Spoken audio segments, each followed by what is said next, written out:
I'm a lecturer by profession and also a research scholar in Islam and comparative studies. May I know your name, please? I'm Nilima. I respect your great enlightenment, sir, but I have a small qualification to be made. Let us go back to the Bhavishya Purana, Part 3, Khand 3, Adhyay 3, and Slokas 5 to 8. Before going to this, I would just like to mention that maybe you already know, because every prophet who comes in the name of God will fulfill the prophecy which is made for him. So any prophet who fulfills 50% of that prophecy is not qualified to be a prophet. I mean, this is a simple logical thing. So now coming back to the Bhavishya Purana, you talked about the Mleccha leader saying that he is none other than Muhammad. Okay. Now I accept the first half of the thing, of the sloka you said, but the second 50% which is still ignored. Now sir, let me tell you, Mleccha, the word meaning Mleccha, it is derived from Sanskrit dictionary, the meaning, and the meaning means non-Aryan or sinner or wicked person. These are the three different meanings given to the word Mleccha. So according to this, can Muhammad be a sinner or a wicked person? The second part is, the second condition of the prophecy is that he will belong to Marusthal, and in Sanskrit, land of death, because Maru, it is derived from Sanskrit, Mru. Mru is death. And definitely it does not quoting to the land of Arabia, because it is a barren land or it is a battlefield. And next, coming to the third point of it, this prophecy also mentions that Mleccha leader will take bath in Panchagavya and in river Ganges. And it is a common truth. We know that Ganges means Ganga river, and we all know that Ganga is not in Arabia, but it is in India. It is a universal fact. And coming to the taking bath in Panchagavya, the meaning of Panchagavya is 5 products of cow. And the products of cow is milk, curds, ghee, urine, cow dung. And now sir, coming to this part exclusively, this prophecy must be fulfilled by Muhammad, wherein if you show me at least single reference from Quran, wherein Muhammad has taken bath in either in all these 5 products, that is milk, curds, ghee, urine and cow dung, I am ready to accept Islam today. Thank you, sir. Sister has rightly said that if the prophecy that you give, if more than 50% is not fulfilled, then the prophecy is wrong. I agree with you, sister. I agree with you. And I will answer all your 3 queries. Let's see whether you accept Islam or not today.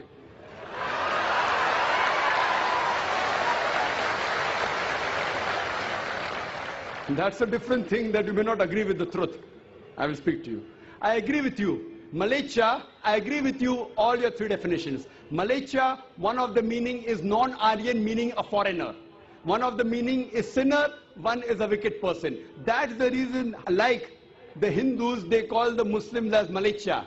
When they say that, they mean actually wicked and sinner. But the other meaning is also foreigner. As far as when I speak, when I quote from any scripture, while quoting and while teaching the meaning, it's not necessary that if the word has got 4 meanings, then more than 2 meanings should be correct. No. Even if one is correct, the meaning is right. For example, the Quran says that don't have pig. Today, if you open the dictionary, one of the slang meanings for pig is a cop, means a policeman. So one meaning is pig, the other meaning is a policeman.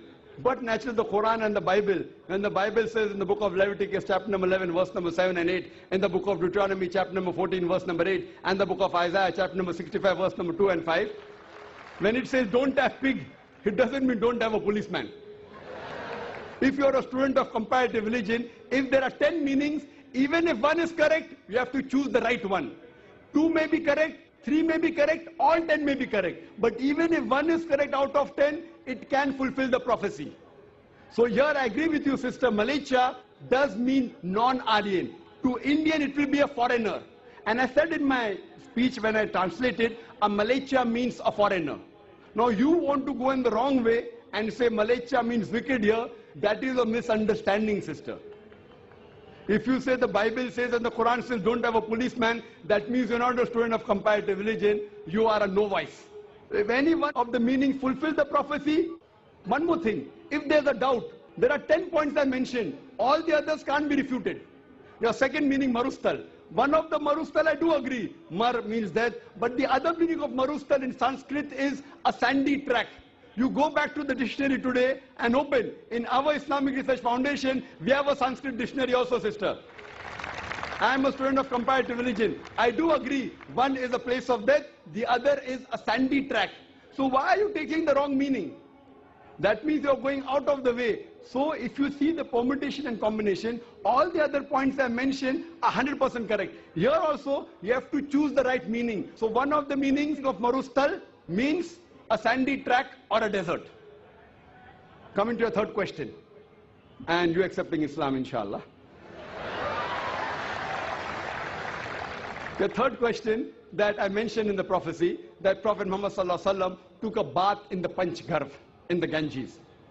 Now here we analyze that when we say, in the Hindu terminology, when you say bath in the Panch Garv, in the Ganges, it means to purify.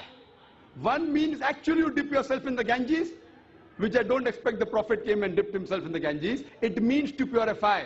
I did not give the explanation because the lecture is very long. I can speak on this topic for the full day. I did not give details of everything. I can speak on each prophecy for another few minutes, even for us together. So here, having a bath in the Panch Garv means purify. So depending upon the context, it doesn't mean a physical bath. And even if you physically have a bath in the Panch Garv, in the Ganges, not necessarily you will be purified. It is the philosophy of the Hinduism. So here when the prophecy says that Prophet Muhammad, peace be upon him, had a bath in the Panch Garv, it doesn't mean he came here in the Ganges. It means that he was purified by Almighty God. And we believe that all the prophets of God, all, whether it be Moses, Jesus Christ, peace be upon them, and Prophet Muhammad sallallahu alaihi wasallam, all of them were masoom. They were innocent. They were pure. So all the prophets of God, of Almighty God, which he sent down, all of them we consider to be innocent, to be masoom, to be pure. So this answers the question, and I hope inshallah you'll accept Islam, sister.